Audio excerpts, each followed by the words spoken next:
África, África, África, África, África, África, África, África, África, África, África,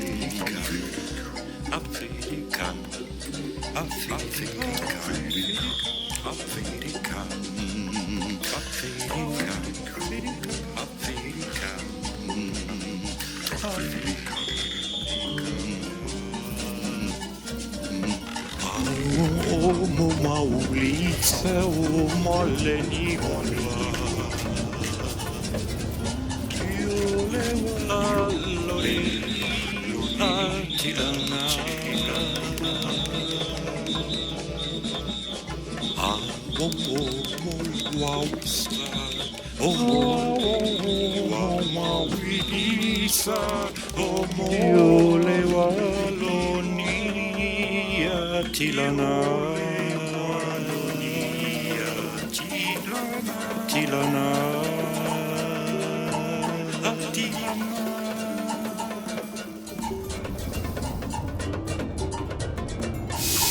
No tempo em que os homens saudavam as árvores, havia um ser primordial, Maulice, um ser andrógeno, reunir em si mesmo os dois princípios, masculino e feminino, da vida e da morte, da terra, das águas, dos céus, do fogo.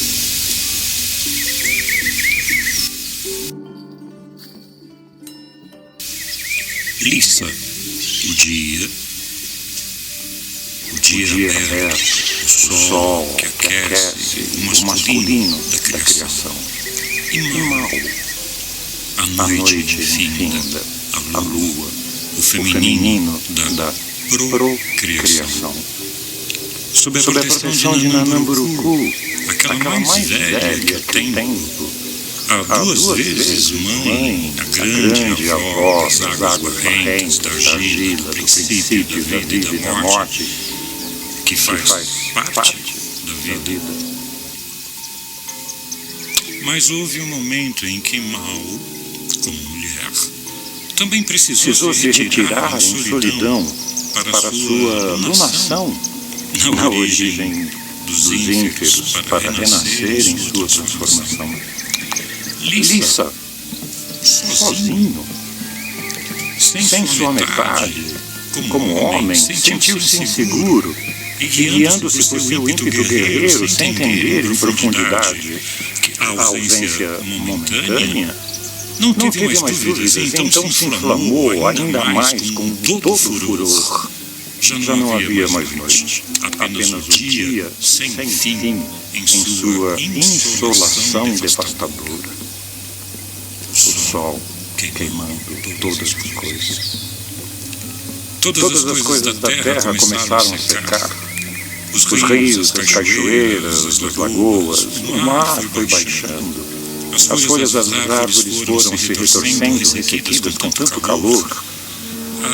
As árvores começaram a definhar. Começava a falta de alimento e a sequia se intensificava.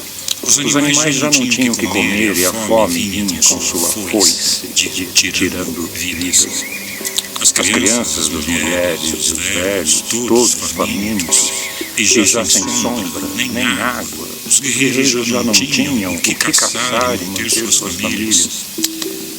Foi então que um animal chamado Zarafá começou a esgueirar o seu pescoço para tentar alcançar algumas folhas que ainda estavam no alto de uma grande árvore. E se esticou até quanto pôde, mas era insuficiente o que havia. Então Zarafá chorou. Em seu choro entoou uma canção para Mau, pedindo que ela voltasse como se fosse uma flauta ecoando pela amplidão, e chorou. Os animais e as pessoas tentavam esconder-se dos sol na sombra generosa embaixo do corpo de Zarafá e também choraram. Muito longe dali, nos ínferos da origem da noite, Mau escutou o canto em prantos de Zarafá. E então, compreendendo o que havia acontecido, retornou e fez-se noite novamente. Também para a alegria de Lissa, que teve sua companheira eterna de volta, Zarafá agradeceu o retorno de Mau, mas disse para ela que já não havia mais nada para comer e todos sentiam fome. Foi quando Mau respondeu: Então, coma-me. Então, coma-me.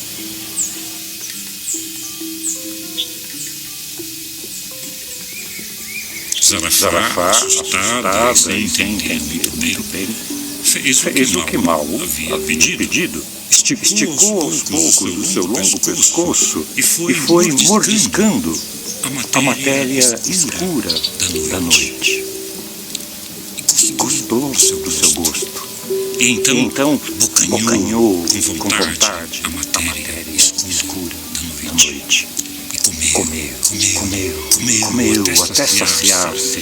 E à medida em que comia a matéria escura da noite, foi ficando com manchas negras ao longo do seu corpo claro e queimado no sol.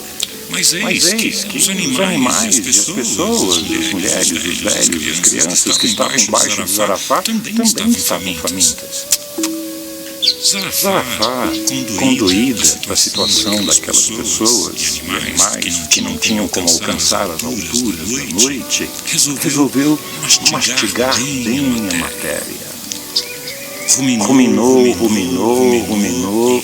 regurgitou a matéria escura da noite para os animais e as pessoas que estavam embaixo dela. E as pessoas e os animais se alimentaram, riram, se satisfizeram e deram graças. E à medida em que comiam, iam ficando também da mesma cor negra da noite. Mau, quando viu aquilo que Zarafá havia feito, chorou de emoção. Foi quando uma grande chuva de lágrimas de Mau caiu dos céus na noite. As águas iam caindo sobre o corpo de Zarafá e escorriam sobre os animais que tentavam se esconder embaixo de Zarafá. As águas do pranto de Mau foram escorrendo pela matéria escura da noite na pele daqueles animais e fazendo listras em seus corpos. Assim nasceram as zebras, os tigres, as antas, os antílopes, as hienas, os rabos dos guaxinins, o rabo dos lêmures, dos coatis, dos gambás. Outros animais que comeram mais ficaram ainda mais negros. Os touros, os hipopótamos, os cavalos, os rinocerontes e as panteras. Aqueles que não comeram a tempo continuaram com a pele castanha, queimada pelo sol. Ao final da noite, quando Lissa levantou-se novamente no raiar do dia, todos os pássaros voltaram a voar, exibindo o colorido de suas penas, e todos dançaram em celebração. E por fim, as pessoas todas assim, alimentadas pela matéria escura da noite de Mau, regurgitado por Zarafá, o que nós chamamos hoje de girafa, se tornaram negras. Por isso, somos nobres filhos da noite. E mesmo com a violenta diáspora, agora o mundo é a nossa nova aldeia, levando na pele e na alma a noite originária para conter o sol cegador dos tempos. Africa.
Pessoas queridas, agradeço muitíssimo o convite para poder partilhar com vocês algumas dessas reflexões sobre o que eu chamo de mitologias negras em cidades brancas, ou ainda a diáspora corporal em projetos críticos. Mas antes, eu sou professor Marcos Ferreira Santos, para quem não me conhece, filho de Osias de Ilhéus, terra do cacau, e Carmela de Cunha, terra da cerâmica. Neto de Von Kivinski, um askenazi, judeu-polonês fugido da Alemanha, e Maria dos Remédios, uma anarquista siciliana, neto também de João Batista Pereira dos Santos, negríndio de Ilhéus, e Maria Silvina Camacan Mongoió, bisneto de Pedro, não o Pedro missioneiro de Anaterra, mas Pedro Sansão. Pedro Sansão Camacan Mongoió, pai de Gibran e Maíra e avô de Pablito.